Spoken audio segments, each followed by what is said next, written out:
Scale diagrams. Scale diagram is a diagram that is an enlargement or a reduction of another diagram. So the example we're going to use is if you picture a map.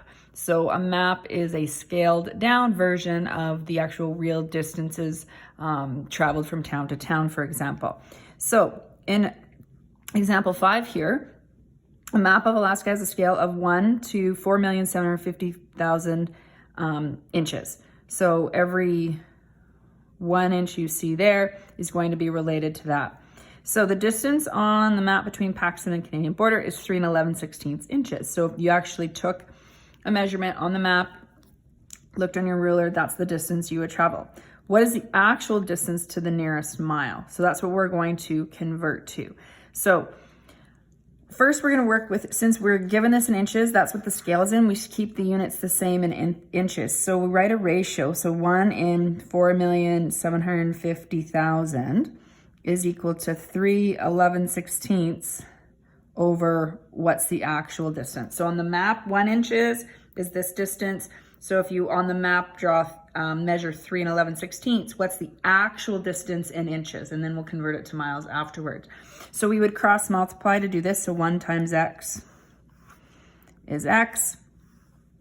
Multiply these two numbers. So we're going to get 3 11/16 times 4,750,000. Now you're definitely going to want to use your calculator for this question.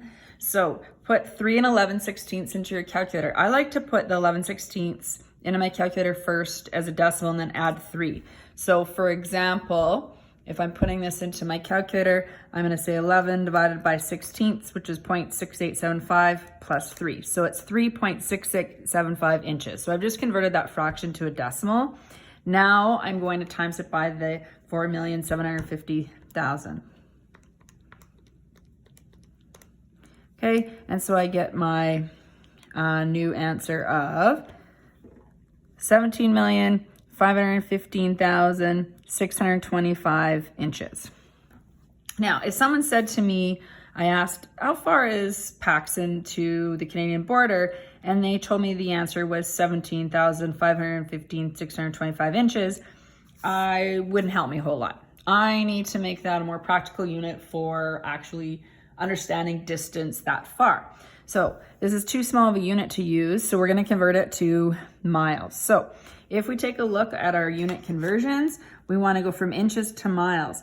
With the units we have here, we don't have inches directly to miles, so we have to either convert inches to yards first and then yards to miles, or we can convert inches to feet and then feet to miles. That tends to be what I use because I sort of remember the feet to miles a little bit more. You'll get the same answer either way.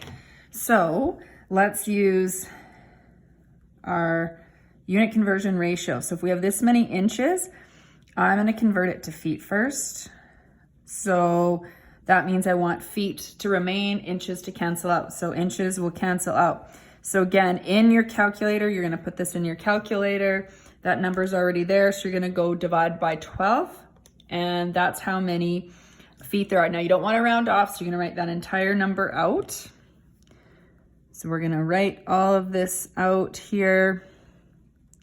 And that is in feet now. Still not that useful for me yet until it's in miles. So I want to convert feet to miles. So using my unit conversions here, I have 5,280 feet is in 1 mile. So I want miles to remain. So I'm going to times by miles over 5,280 feet. So again, so that you're not rounding early, this is already in your calculator. Just leave it in your calculator. Divide by 5,280, and I get 276.446, etc.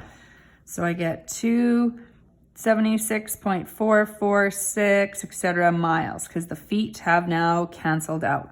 Now I want to make sure I'm rounding correctly in the question.